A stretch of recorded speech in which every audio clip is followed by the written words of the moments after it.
We're on to week 15 of the fantasy football season. It's time for some bold predictions, but we're going to mix things up a little bit this week. So we're on to the fantasy playoffs now. We're going to talk about 5 players who are most going to swing these fantasy playoff matchups. Could be good, could be bad. Guys who are going to ultimately determine if you are advancing to the fantasy semifinals. So let's start out in Tampa Bay. They played the Thursday night game at home against Atlanta. Emeka Egbuka. Look, if you were the Egbuka drafter in your league, you look like the smartest person in the room early in the season. First 5 weeks, he was the wide receiver 3 behind only Puka Nacua and Amon-Ra St. Brown.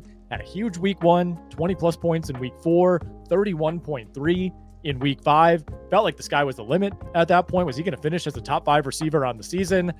Well, then the rest of the season unfolded. So from week 6 onward, Egbuka averaged just 8.9 full PPR points per game. He gave you single-digit fantasy points in 7 of 8 games, including a nice 3.5 PPR points in week 14.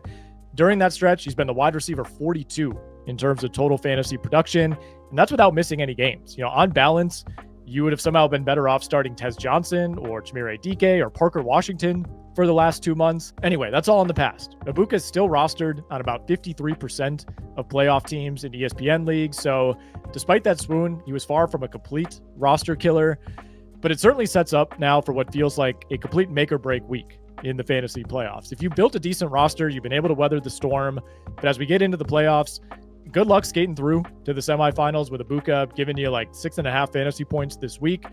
It does say something that Egbuka is still being started in 70% of ESPN leagues. Look, I have him in 2 of my most important leagues. I'm still starting him every single week, even though it's been 2 months since he's been a quality player. The potential's tantalizing. You're still terrified to miss out on what feels like is the inevitable bounce back week at some point. Look, I'd love to say that happens this week against Atlanta. Again, it's a Thursday night game. The Falcons are dead in the water. Tampa desperately needs a win after losing to the New Orleans Saints last week.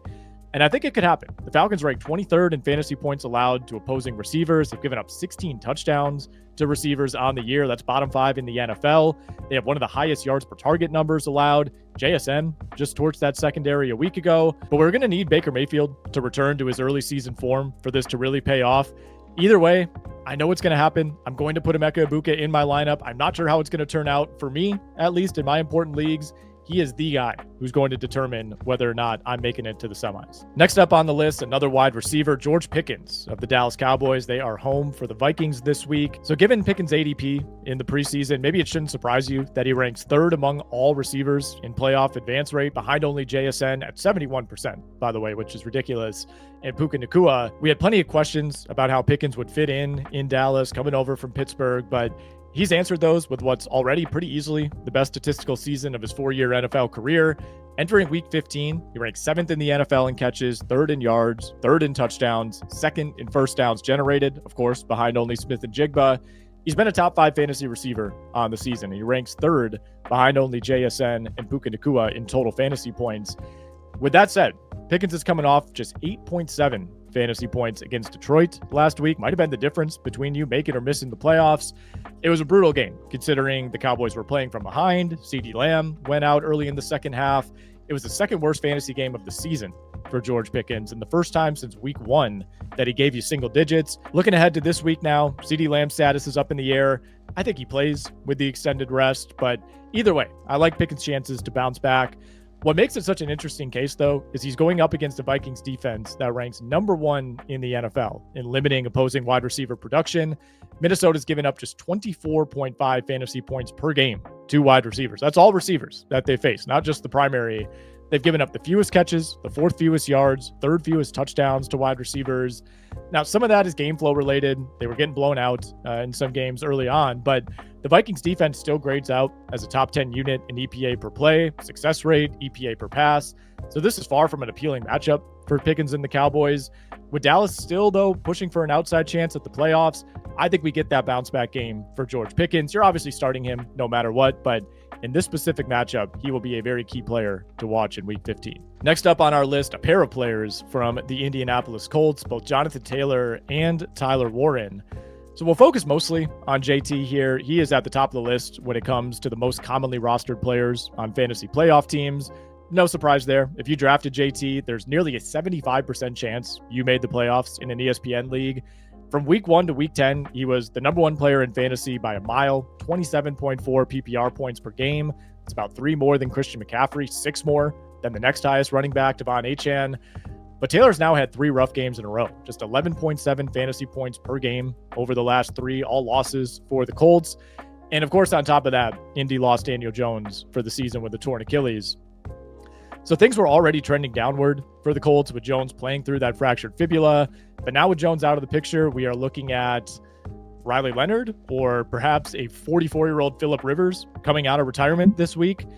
The Rivers thing is interesting for a number of reasons. He has not played in 5 years. I want to remind you, I highly doubt he's going to be ready to go on Sunday, even if he or the Colts wanted him to. So I'll be operating as though it'll be Riley Leonard making his first career start on the road at Seattle.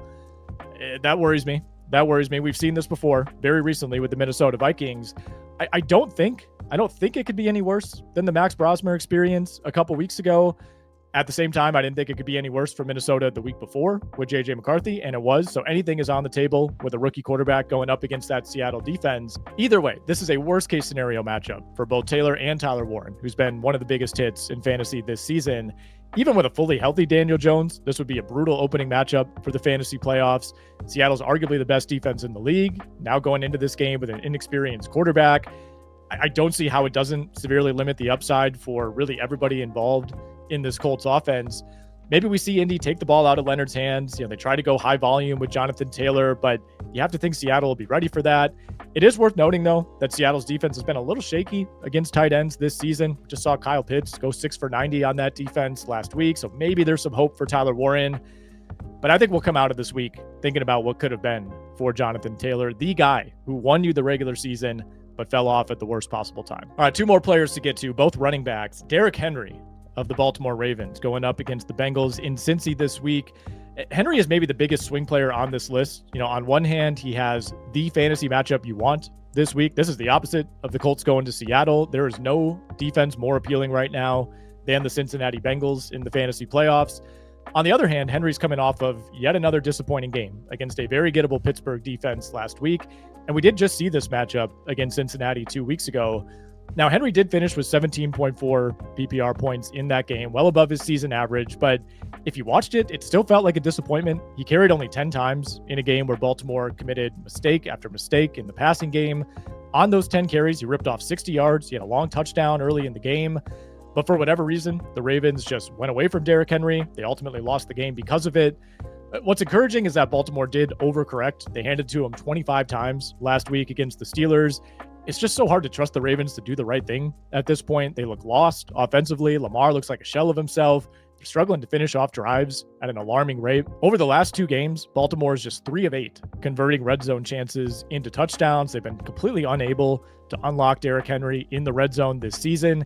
He ran for 12 touchdowns in the red zone a year ago. He's got only 6 this time around, despite ranking among the leaders in the NFL in red zone rushing attempts. If you look at Henry's numbers inside the 10-yard line, he is averaging a horrific 0.9 yards per carry. That's the second worst mark in the NFL, behind only Ashton Genty.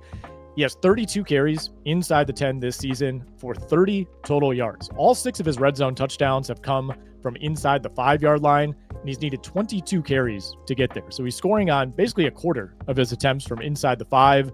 So the Ravens have a lot of issues offensively right now. It feels like you're losing a touchdown every week that you're used to Derrick Henry converting. But Henry matching up against the Bengals, it might come at the perfect time. Again, even in a game in which he was wildly misused, anybody who watched that game saw it, he still gave you over 17 PPR points. If you've rostered Henry this season, you know it's been a frustrating experience. Less than half of Derrick Henry teams made the playoffs in ESPN leagues. But with Baltimore backs against the wall, absolutely needing a win, hopefully learning their lesson from 2 weeks ago, I think we get a monster Derrick Henry game at the perfect time to push you into the semifinals. The 5th and final swing player on our list this week, Josh Jacobs of the Green Bay Packers. So we'll finish out with Jacobs, who, despite not feeling quite as dominant as last season, has basically repeated his 2024 production to a T. 17.3 fantasy points per game last year, 17.2 this year. Over the last month or so, he's had a few down weeks. He missed a game in there with an injury, but Jacobs put up 17.2 PPR points last week against Chicago. Probably helped push you into the postseason. He's among that group of running backs who you're starting every single week, no matter what. If he's healthy, you're putting him out there no matter what the matchup is.